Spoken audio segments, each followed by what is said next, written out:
Hey guys, it's Lori. This is my new site, Daughter of Delphi Oracle. I have been asked to be an oracle for the Green Man, for nature. And they gave me a few things. They're all excited. And with this new world that we're going into, that we're creating now, we need to realize that we are part of everything. So we need to be able to talk to everything. And they're all excited. Every plant uh, on creation here has a diva, what we call a diva of that plant or bug or whatever. Um, we're just talking about plants tonight.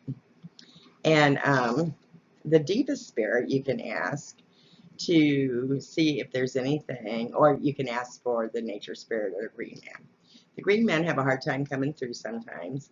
Um, so they make it real quick, and you'll notice anytime you talk to nature, it's real fast. The thing is that it's short and sweet. You have to be able to receive the message, though. Sometimes you'll hear a thought. Sometimes they'll give you an image. When they needed Epsom salts, I'm trying to remember how they gave it to me, and they said salt. I saw salt. And so I had to look it up a little bit to see what kind of salt plants like, and it's Epsom salt. And they needed a lot of it along the wood line. That was the fairies asking me for that. Um, but anyway, this is about your yard and your parks and things that you can actually do any work with and help with. So, with no further ado, I am going to go ahead and read what they gave me. They have a list of things, and on the second page of this cast, I will have a page listed with the I think it's seven things. I'll list all seven so that you have it in writing, and you can either take a print of it off the screen or whatever for yourselves. It's a real simple one. And what they were saying was, we would like to encourage people to dream. Hold on a minute. It's my writing. Oh, they would like to encourage people to dare to tap into the spirit divas of the plant life, to find out what the needs are of their yards and flowers, to get used to talking with us and us being able to help. We need help, and we would like to help back. And that's the thing. They are willing to help your gardens. This is how well they did me. I've always loved my gardens, and I always worked in them, and it was my favorite thing to do. And over time, I had some lung problems, and I had trouble getting out there. And then other things, life things happened. So anyway, I didn't get out there as much. And my gardens were always pretty, and I did change them up every now and then, but they were always beautiful, and I always loved them. And the few years that I couldn't touch my gardens because of Great Depression and stuff, and a lot I've been going through, and they took care of my gardens for me. They weren't weeded, so to speak, but the flowers and the plants. I love a lot of hostas and irises and stuff, and they took good care of them. They made sure they had the same love that I used to give them, and I really appreciated their help. The earth is alive, just like we are, and it knows its purpose. Its purpose is here to help us, to give us life, to give us beauty, to give us medicines, to give us building materials and all that. All nature would really like us to do is show a little more respect, like we are friends with them. And if you do that, there may come a day when you need help and you can't get out there, but they'll keep your garden looking beautiful. So They love it when we work in our yards. They love it when we put a lot of things in and we put some muscle into it and stuff. They love watching us. And so when you put that love into your yard, not just having some landscaper come and put it all together, it's when you get out there and start putting your heart in it. Whether it's putting your heart in it by weeding it, or admiring it every day, or whatever that is, but you got to put your heart in it, and they will put their heart in it when you're not able. Now, anyway, that's my story. So what they would like is, we would like you to teach how to contact us. So that's what I just did. And all you have to do is ask for the Spirit Diva, that plant. And if that doesn't work, just say, I would like to talk to the Nature Diva right now. And explain, if you're having a problem with a certain plant or whatever, or just ask them, is there anything you need or I need to do different here to give it the best life and vitality to these plants? And then wait for a moment, deep breathe, and just sit in silence. And in a minute or two, you got to be pretty good at giving them a visualization of what you're talking about.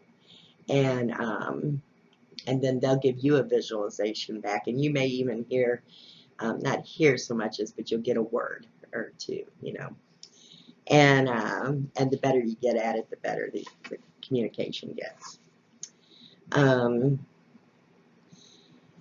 How their energy feels. Their energy feels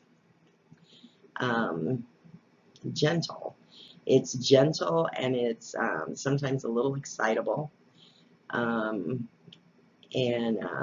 curious, and so you get kind of used to it. One night they got all excited. I was married at the time, and me and my husband had done a lot of revamping of the yard, and the backyard and the gardens, and the fairies were so excited that there was 100, 200 little bitty blue lights just flickering all along the wood line. There was about 150 feet, and so there must have been a couple hundred, because there was a lot of them. You couldn't count them all. And they were flickering and moving and stuff, and just letting us know that we love what you're doing, And so they will give you things that make you feel wondrous and awe. And put the magic back in your life is what I'm trying to say. They will help put the magic back in your life. And it's so well worth it. Okay, so number 3, yeah, because they don't want people to be afraid.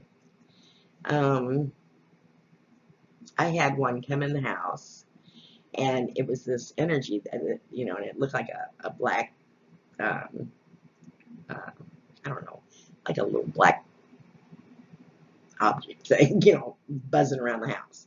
And I could notice it because it was dark against the white ceiling and stuff. I said, settle down and land right here so I can see what you look like. And because you don't feel threatened or anything, but you're like, what in the hell? And I was thinking it was probably one of the, honorary ones, little pixies and stuff. But it was a fairy, and it was 9 feet tall, and it was one of the ones I'd gotten a picture of before. And it had huge wings. They're similar to butterfly wings. And so I looked up at it, and I said, okay, now I see you.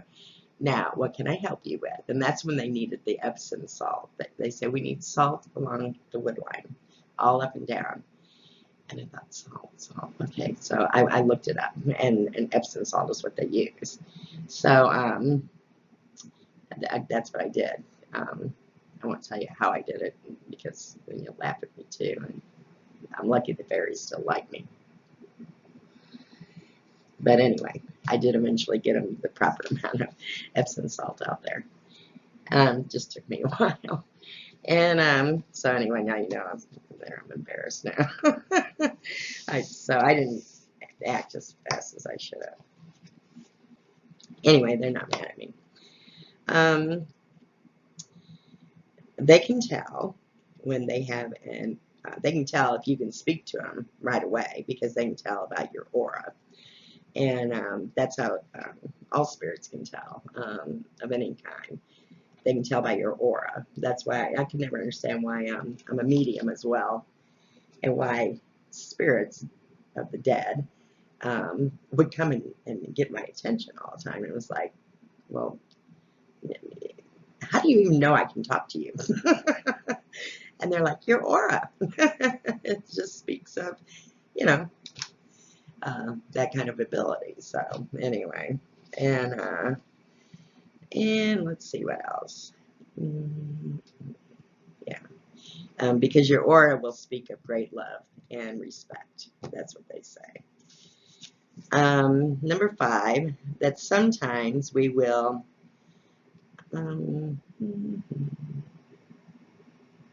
we will not say much. We will give you impressions. Yeah, that's what I was saying earlier. And I'm sorry, I should have probably read this before I got started.